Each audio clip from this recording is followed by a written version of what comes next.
Welcome to Beyond Your Why podcast, where we go beyond just talking about your why and actually help you discover and then live your why. You see, we believe that knowing your why, that driving force behind every decision you make and every action you take, is the essential first step to really knowing yourself. It allows you to move forward faster and have a bigger impact. If you're already a fan of the show, then you know that every week we talk about one of the 9 whys, and then we introduce you to somebody with that why so you can see how their why is played out in their life. This show will be more powerful for you if you've already discovered your why. If you still need to do that, head over to WHY.institute.com and discover your why today. It'll only take you about 5 minutes. Now, let's meet today's guest. This week, we're going to be talking about the why of Better Way. To find a better way and share it. So if this is your why, then you are the ultimate innovator. You are constantly seeking better ways to do everything. You find yourself wanting to improve virtually anything by finding a way to do it better. You also desire to share your improvement with the world. You constantly ask yourself questions like, what if we tried this differently? What if we did this another way? How can we make this better? You contribute to the world with better processes and systems while operating under the motto, I'm often pleased but never satisfied.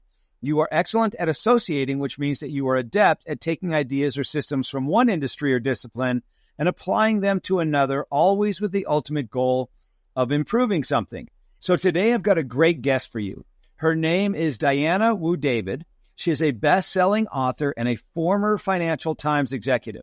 Diana is a top 50 global work futurist. She's an expert on effective leadership and best-selling author of the Inc. magazine top 10 innovation book, Future Proof, Reinventing Work in the Age of Acceleration.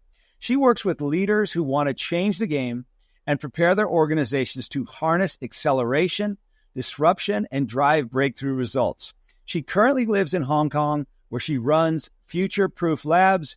Diana, welcome to the podcast. Thank you so much, Gary. It's so nice to be here and to be with another Better Way person. That's right.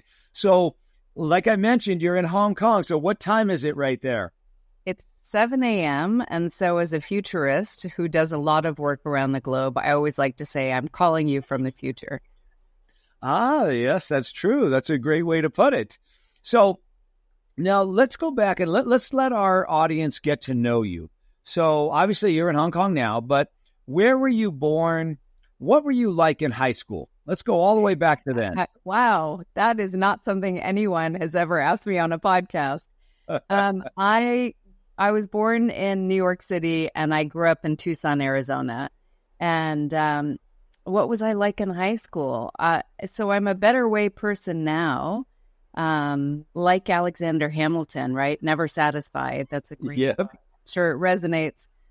In high school, I was curious, and I still am curious, and that's really a red thread throughout my life of what if, what if we did it differently, or what if we did it better, or how could we do something completely new, or what if we combine these things that have never been combined before?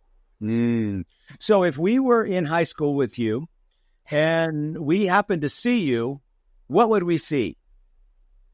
You would see somebody who was a bit studious in the subjects that I really found interesting, a bit mischievous, I guess, always stretching the rules to just the breaking point and sometimes more, and somebody who did also spend a lot of time gathering people together, which I still do. So for the listeners, you're probably hearing it come through loud and clear. Diana's why is better way, right? So she's always looking to find a better way, but how she does that is by challenging the status quo, pushing the limits, thinking differently, thinking outside the box. Ultimately, what she brings is a trusting relationship where others can count on her. So we're seeing the challenge come through loud and clear as well.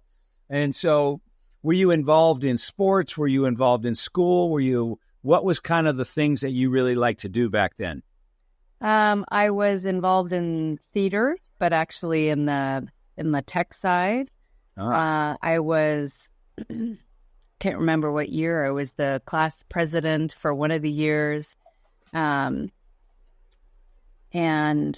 really into, I was in the Future Business Leaders of America Club, which always makes me laugh. It sounds so silly.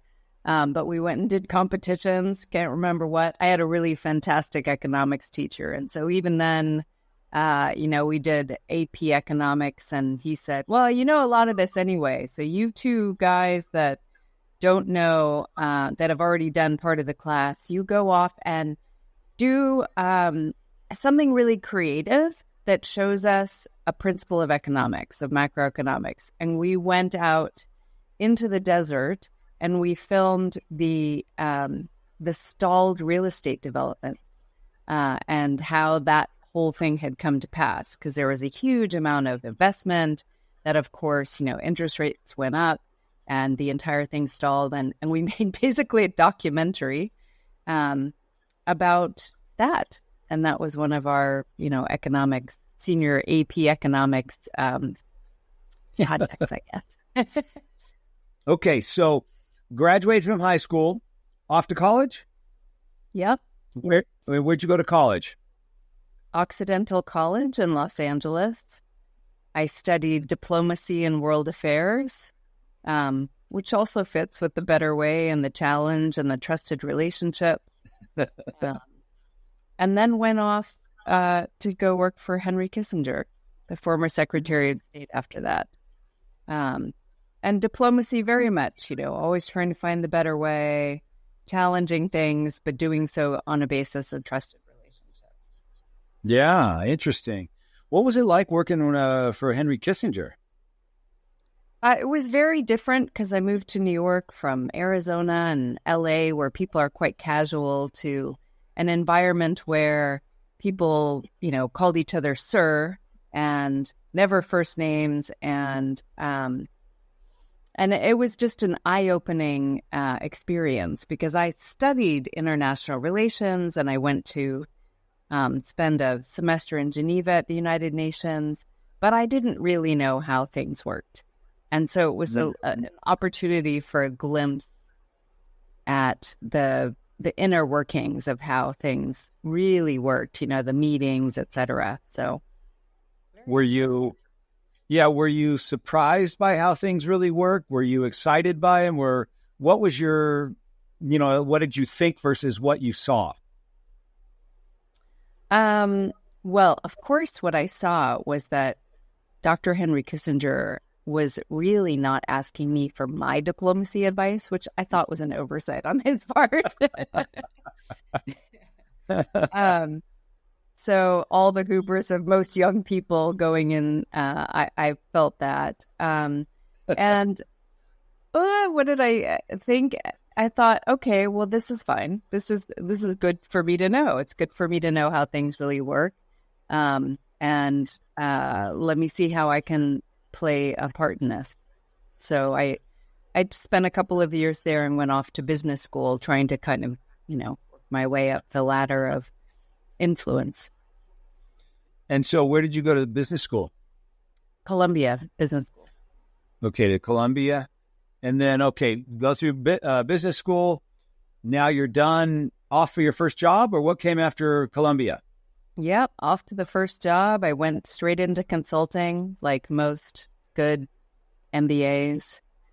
And I didn't have that much work experience. I was one of the youngest people at Columbia Business School, and probably had no real business being there, but with so little real business experience. So I went into consulting as a sort of way to see a lot of businesses and see how I could improve them and how I could contribute to helping them solve their problems and really transform their business.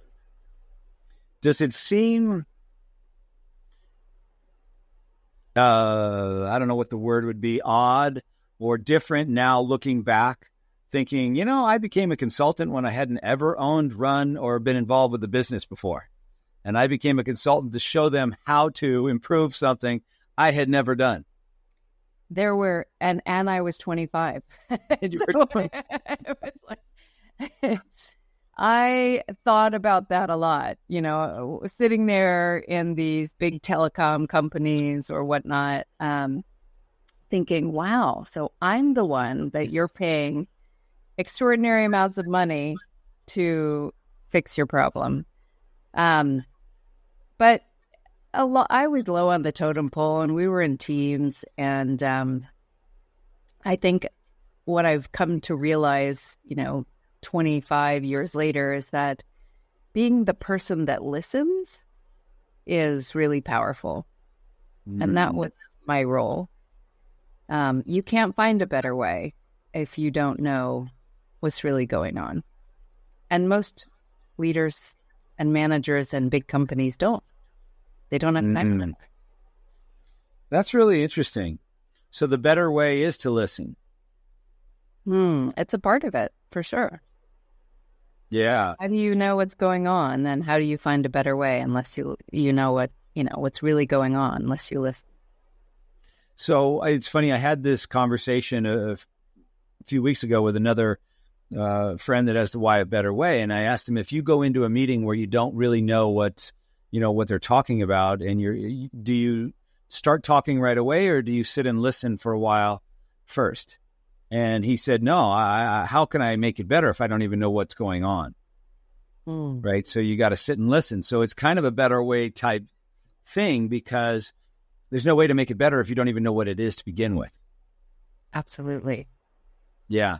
So, okay. So you were a consultant there for, how long were you a consultant? 2 years. And then I came to Asia. And then you came to Asia at 27. Yeah. Something like that. Yeah. And what brought you to Asia? I was kind of bored of my consulting job, and just felt like there's got to be a better way. Young, working 80 hours a week, getting up at 4:30, flying to Atlanta, grinding for, through these big projects. And so I just really wanted to go abroad and travel, which has always been my great love, for a year or whatever. So I tried to get there. And in fact, PwC, where I was working, did send me to Korea for a couple of months. But then I applied in the back of my college magazine for a grant. It's a sort of like a Fulbright grant. It's the Luce Foundation. And they send young Americans who are leaders in their field to Asia for a year. And I got it. So I decided to go to Asia for a year. It was sort of perfect. I could go and explore and learn and be back on a growth track. And yeah, that's what happened. Wow. In 1999. 1999. And so, let's just think back a year before you went on to Asia. Was Asia the top country Hong Kong? Was it the top destination you were thinking about? I thought I would be sitting on a beach in Thailand teaching e-commerce to basket weavers. I thought it was looking for something that was as different from New York City management consultant life as possible. And just the way things happened.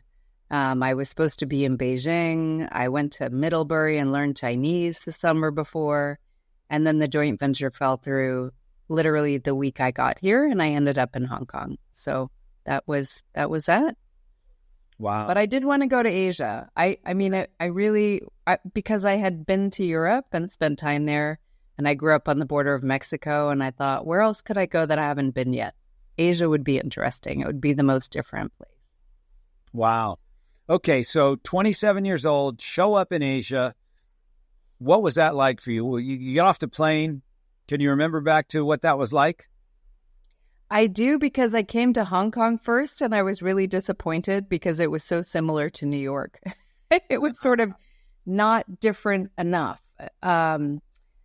But that's how I met my husband, because he was here and he, showed me all the places that were below the surface of Hong Kong and wet markets and the places where you go up the back stairs, and all the guys are in galoshes, and it's the best shrimp you've ever had in your life, and that kind of thing. So so that was destiny. I came to Hong Kong, met him, and we're still here.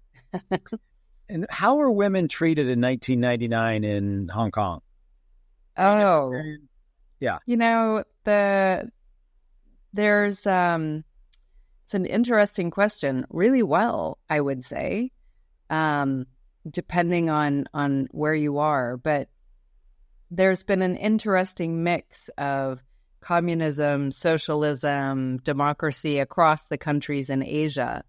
And I was just in Mongolia, and they have democracy now. And they were talking about how, the different challenges of being a woman in under different political situations or different governments, where socialism, and communism has a certain amount of equality, but their mothers had to go back after, 1 week of maternity because everybody was equal. So if you're a woman, then you should be right back at work, same as a man.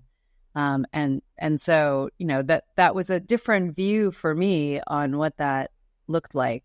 Hong Kong, now part of China, and even in 99, it was after the handover, has this interesting mix of communism where everybody should get their fair share, and Confucian thought, which is very hierarchical and not particularly, in my opinion, great for women, because you are actually placed in the hierarchy as defer to the man of the household. There's different interpretations of that, but that's how I see it playing out. That said, I think that the way that women have advanced and such in Hong Kong is great. We're still a little bit lagging in terms of women on boards and those metrics, but by and large, it's a pretty fantastic life.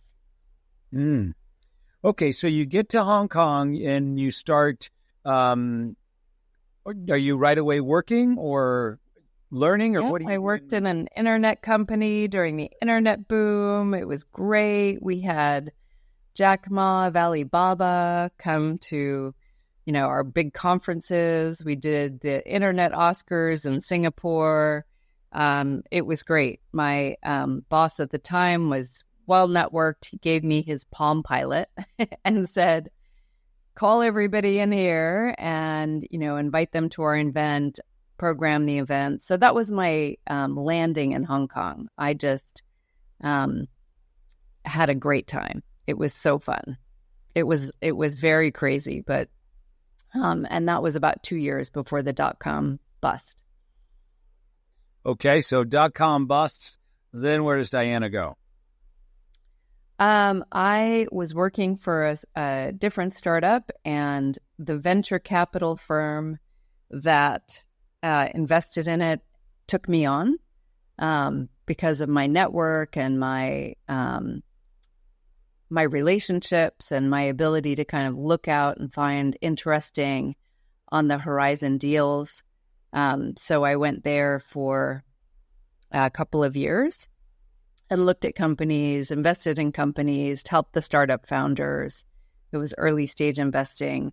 And then my husband and I decided to go off and travel a bit. We both left our jobs and went to Myanmar and Laos and backpacked through India. And we thought we would take a whole year, but then it was right around 9/11. So that kind of cut off this big plan to go down the Karakoram Highway into Pakistan and other places. So we decided to do a couple months of travel, and then we ended up back in New York for a bit. Oh, wow.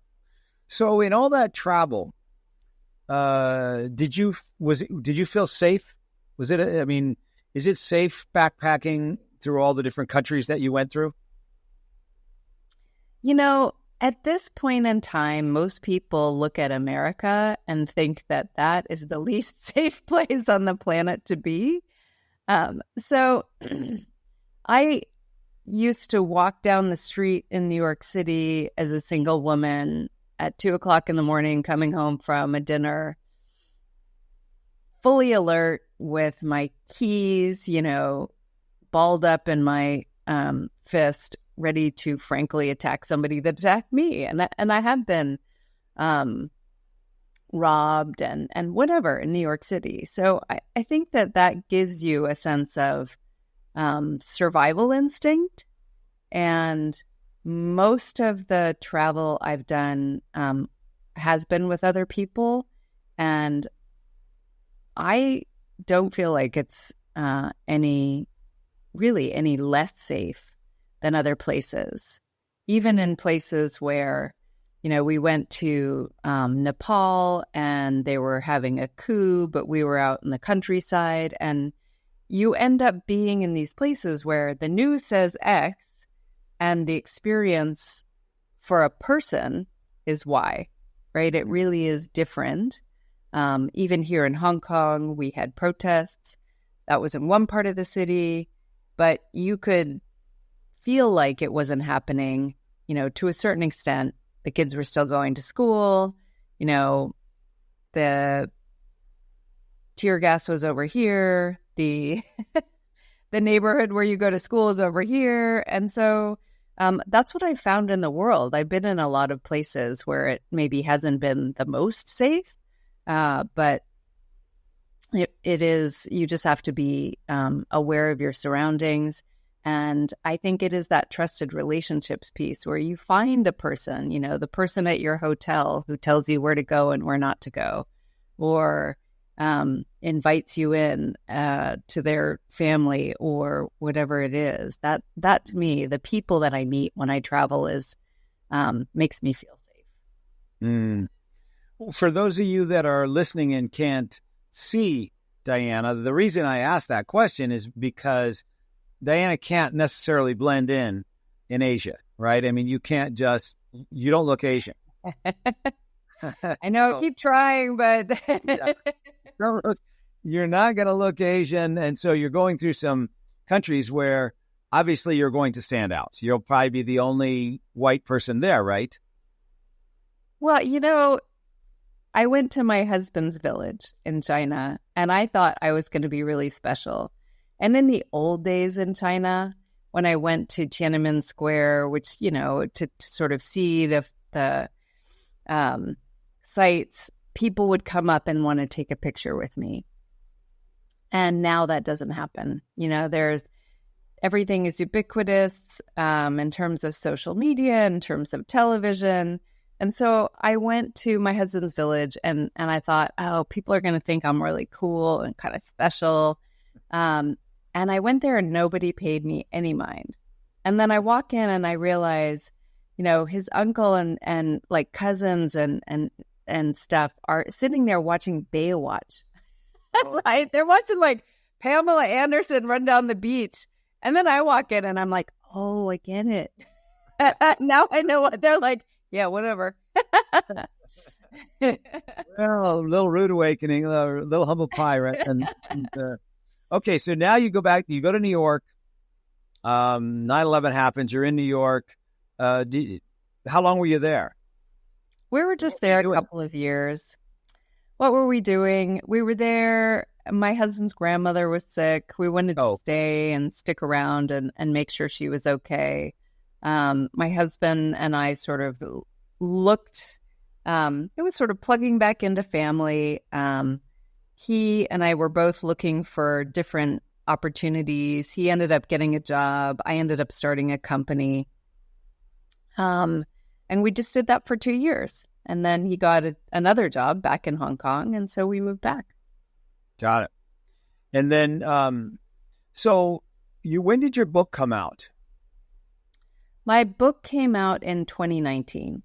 And I had just left the Financial Times and did a TED Talk and was starting to So a lot of the folks in the board director program that I started when I worked at Financial Times were maybe average age of 50, and they wanted to be board directors, but really they just wanted to know what to do in that third quarter of life from sort of 50 to 75. And they kept asking me, Diana, what should I do? What should I do with my life? And I kept thinking, oh my God, these people are CEOs. They're like board directors. Why are they asking me? But it was at a time when I had been in my corporate role there for 10 years and was thinking, yeah, what should we do? There's got to be a better way to do this. Not that many people are very happy in their work. They're not really sure what to do once they reach 50. Some European companies have a retirement age at 55, but we're living longer. We're living at this sort of 100-year life, and we're not really prepared for it. Companies are not prepared for it, and we also are not really sure what we want to do. We want to do work that matters. We're either too expensive to be in the current role, or, if you're a CEO, that's a tenure that lasts for a certain amount of time. You don't have a lot of control over it. So what do you do then? So that's why I wrote my book, because really there were so many people going, work has changed and we have not changed with it. We need new skills and we're not really sure what they are. So how do we figure out how to go forward? So tell us about it. So it's future-proof, reinventing work at in an age of acceleration. What do you mean by future-proof? So what are the skills and mindsets and behaviors and awareness that can allow you to stay relevant through a longer career? So the context was company lifespans are shortening. In the S&P, it's gone from 60 years to 12 years. And people like me have kind of gone through and done the right things and gone to the right schools and tried to go into the right jobs with this idea that it would be linear, we would be safe, we would do the same thing, we would learn something and ply it as our trade for all time.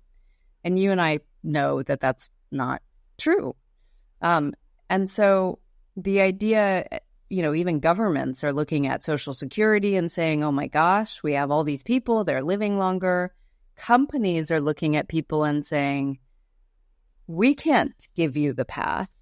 You guys are out there at the edge. You need to tell us what's happening. And so there's this breakdown between employers and employees in terms of expectations. So the way I interviewed over 100 people, looking for patterns, trying to figure out what are the people who seem to be doing it right, doing well. And then those came into 4 different virtues. One is experimentation. So not just doing what you're doing and never changing, but actually always thinking about what's my next experiment? What's my next way to do something? My next assumption that I want to challenge. The second one is reinvention. So thinking about your core competencies and skills and how they can be adapted to new environments. The other one is collaboration, because people are increasingly collaborating. They're collaborating virtually. They're going into teams where they might be there for a couple of months and then have to go to another team. So the whole upskilling geographically, multiculturally, et cetera. And then the other one is focus. So being able in this very volatile world to figure out what you need to focus on. So those are the things that I found really interesting, successful people were doing well. Was one of those more, I don't know if the word, was one of those 4 happier? So are you saying that people in the second half or third quarter or fourth quarter of, I guess, third quarter of life when they leave their job, you're finding they're either going to re-experiment with something new, they're either going to reinvent themselves, they're either going to collaborate with some other people and do something, or either they're going to focus on a particular thing. Is that kind of what you're saying? Or do they do all four? Well, what I was saying for the book, which has a broader audience, is that those are things you need to do throughout your career. So regardless of whether or not you are 25 or 35, the third quarter people they were sort of the inspiration for the book. But the book is about taking those mindsets. It's basically about taking agency over your own career, knowing yourself, being able to say, okay, this is my path. It's not just at this one company. I'm going to be always looking for the next opportunity to try something new, to apply my skills in a new way, to do that with other people, because we're facing things in the world that are very difficult to solve by ourselves. So the ability, things like climate change, things like inequality, those kind of things like AI regulation, those are the kind of things that require collaboration. And I'm a community-minded person anyway, so for me it's important. But I really do think that that's a superpower, especially as the emerging tech. Now AI can do so many things. What do you have left? Well, it's really your ability to connect to people. It's your ability to, have one person and another person produce something that just wouldn't be possible alone. And that's a skill. Teachable skill? Oh, yeah. I actually teach that at the MBA level. Interpersonal dynamics and leadership. It's 100% a skill. That is not taught enough, in my opinion. Yeah. Oh, so it says reinventing work in an age of acceleration. So right now we're at the age of acceleration. Is that because it feels that way for sure, right? Things are just screaming by. AI today won't look anything like AI 2 months from now.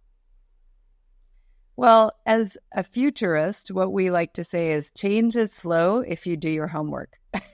So things are changing and things are uncertain. And for sure, the technology is extraordinary. But if you think about it, you're living a longer life. So just by virtue of that, you're going to see more change. And then the technology shifts are happening closer together. So actually, yes, it's generative AI 2 years ago, and it's going to be quantum computing will transform things in maybe 20 years. And we have blockchain, which is yet to really sink its teeth into things. But those are things you have to think about. And, if you're paying attention to social media, then you're like, okay, is it Snapchat or TikTok or whatever it is? So yes, that is changing. But then there are some big changes also, like the demographic change, like the aging workforce and the multi-generations, like the fact that China's slowing and birth rate is declining and India just surpassed it in terms of population. Like some of these really seismic shifts that people could prepare for. And that's the work I do with companies is what are the big drivers? What are the scenarios that you can imagine for your business? How does, say, AI change it? And then how do we reverse engineer so that we can be prepared for all this change? Because most people just go, okay, it's so changing so much. The next time something happens, I'll react to it. But you can really spend time coming together to think about, okay, what are our coping strategies? What are our opportunistic ways of working so that we can harness all this disruption and win? Wow. So for the listeners, what is a futurist? How do you define that? I think of it as somebody who practices strategic foresight. There are, debates within the futurist community as to who's allowed to be a futurist and who's not. Futurists use strategic foresight tools to help people and companies to navigate the future. And so they don't predict the future. They do things like scenario planning. They do, mapping long term. But generally, the difference between them and say, I did corporate strategy and corporate innovation for most of my career. The difference is that you go further out and that you use different tools to be thinking about the possibilities. And it is also, in my experience, mapping the secondary effects. So in that sense, strategic foresight has a long history, but sort of fell out of favor and strategic planning came in, and it was all about the 5-year plan and what our company does. And now strategic foresight's coming back in because it dovetails nicely with sustainability and the sense that, even during COVID, we realized, okay, if we don't have a healthy community, then we don't have people that are going to work. We don't have people who are buying things, et cetera, et cetera. So it brings things together in a longer term, more holistic way. So a lot of buzzwords in there. How about it? Yeah. We find better ways. Is that? Yeah, exactly. I don't know what most of that meant. So in 6th grade English, what is a futurist?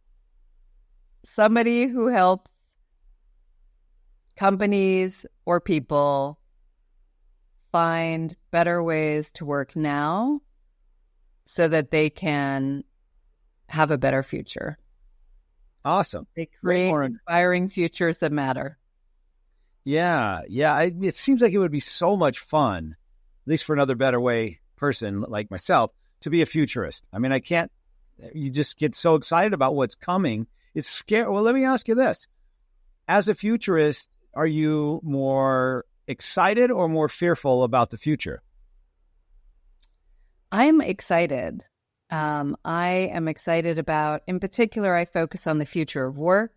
And I think that the ways people are coming together and organizing, the level of self-awareness that people can get through things like WHY.os, is really transforming the way that we can work and contribute. So that makes me optimistic. That said, when I do work with sustainability, it makes me a little bit scared because the level of collaboration and stakeholder management and private-public partnerships between government and companies, that is daunting. It is really daunting.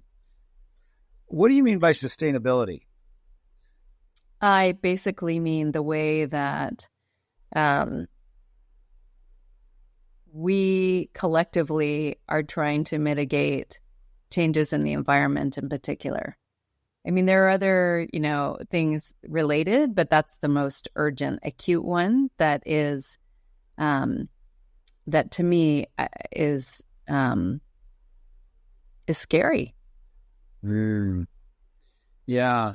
It's funny. I can't remember who it was I was talking to a bit ago, and they were talking about sustainability. And I asked them to define sustainability because that was kind of a pretty big buzz thing that they were talking about. And they could not define what sustainability meant because it was in a definition.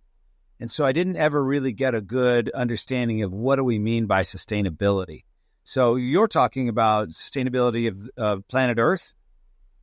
That's the thing that worries me the most.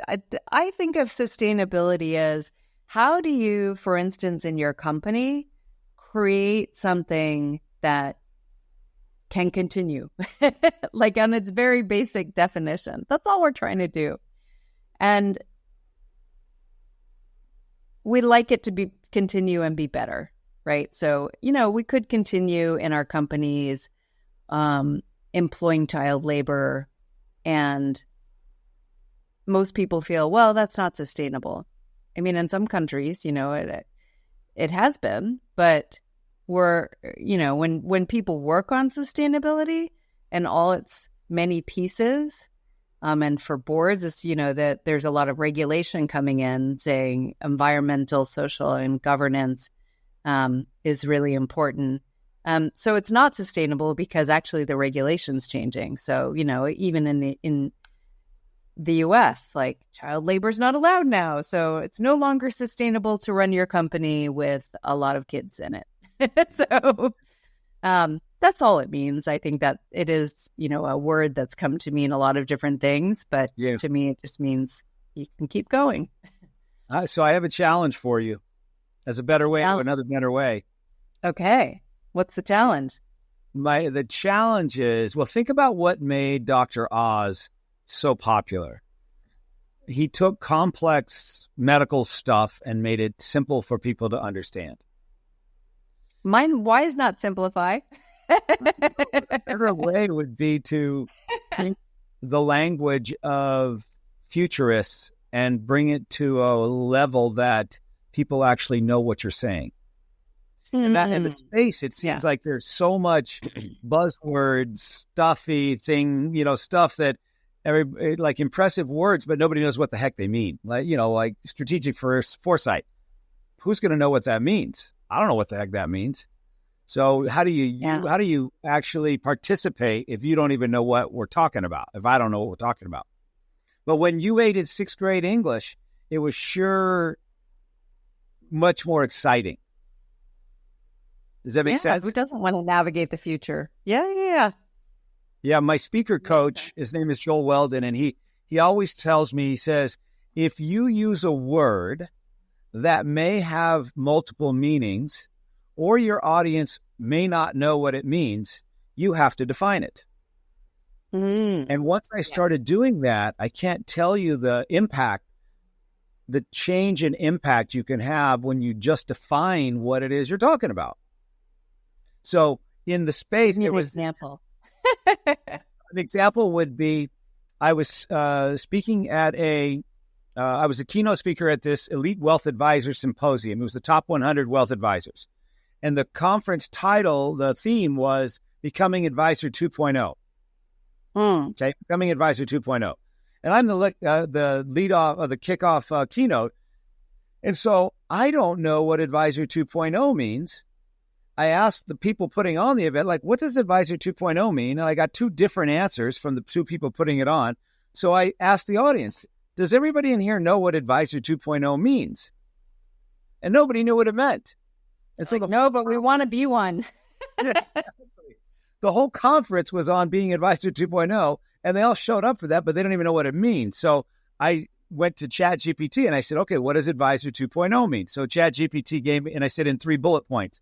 So it gave me these 3 really complex answers. I said, do you know what that means? And they're like, no, we don't know what that means either. And I said, okay, in 6th grade English, what does Advisor 2.0 mean? And so then it came up with using high-tech tools, focusing on the whole picture, creating strong, meaningful relationships. And then I said, can we all agree that that's what Advisor 2.0 means? And they're like, yeah. Well, hey, now we're all on the same page. Now we can actually have a conversation. But if I have my own definition of strategic foresight and you have your definition and everybody in the room has their own definition or of sustainability, how are we possibly going to have a conversation? Yep. So that was my challenge, because it was what my speaker coach challenged me with, is I would say something. He's like, I don't know what that means. Even the word why, right? Even the word why. Are we talking about the why, like my kids are my why? Or are we talking about my why, like why I'm here on earth? So you have to define it so that we're all having the same conversation. But so that's why as we were talking, I thought, boy, if I knew what those words meant and we were on the same page with those, well, then I could, participate in the thinking. But before that, it's very hard. Absolutely. It's a good comment. Thank you for helping me find a better way. What's a better way to a better way? But so what excites you the most about the future? What's like if a company brings you in and says, this is what you study, this is what you're all about, what would be the thing that excites you the most that you see maybe 5-10 years from now, or let's just go 5 years from now? What would be the thing? I feel like people can love work again. That would be, and that it'll fit into the context of a satisfying life. I go into companies all the time, and one of the things that is helpful is we align around a vision. And so if I go into a company in 5 years, and I'll probably be out of work if this happens, so I don't know how excited I am about it, but let's just go there. That they have a clear vision. I do believe people, they still need coaching and whatnot, but they have a clear vision. People need help to get to that vision often. That facilitation, like being able to paint the picture. So in fact, in my keynotes, I don't ever talk about the things we just talked about. I tell stories about what is possible when DNA predicts our careers.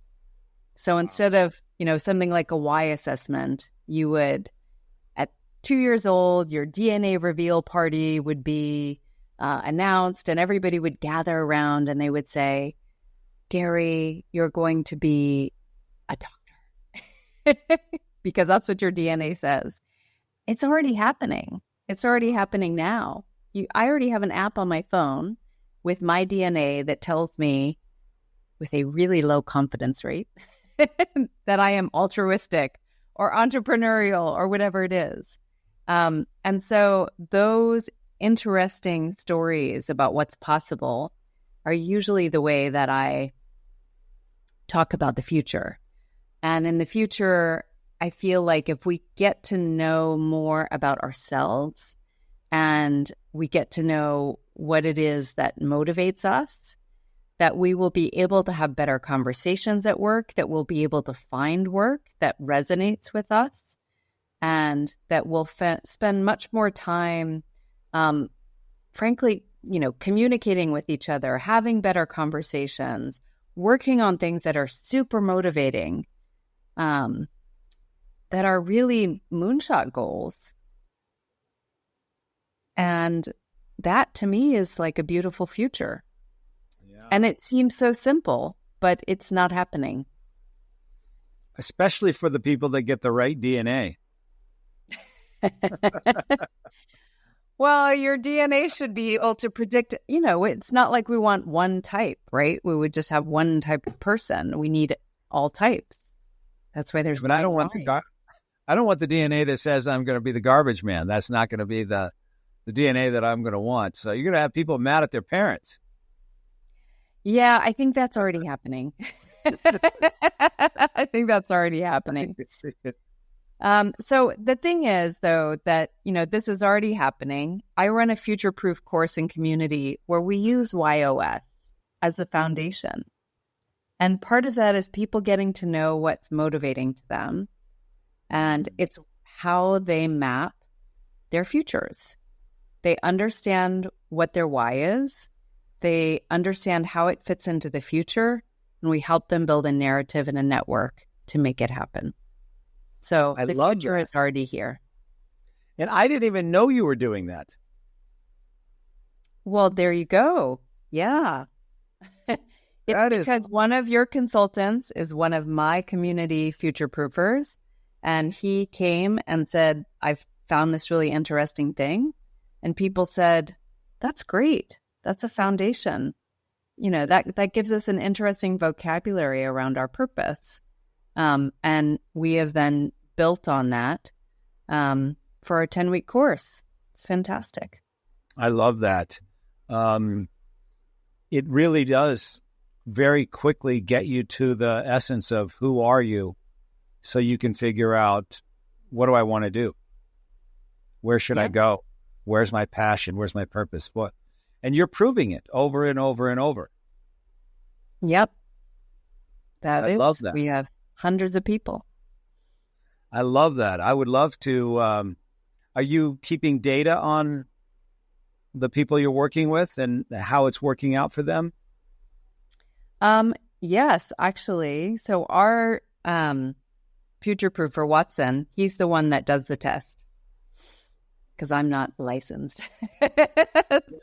Yeah. And he just keep track. We have the whole team WHYs and how they interact. Yeah. Oh, that's awesome. Well, Diana, if there's people that are listening that want to follow you, want to get a hold of you, want to work with you, what's the best way for them to want to buy your book? What's the best way for them to get in touch with you? So our website is futureprooflab.com.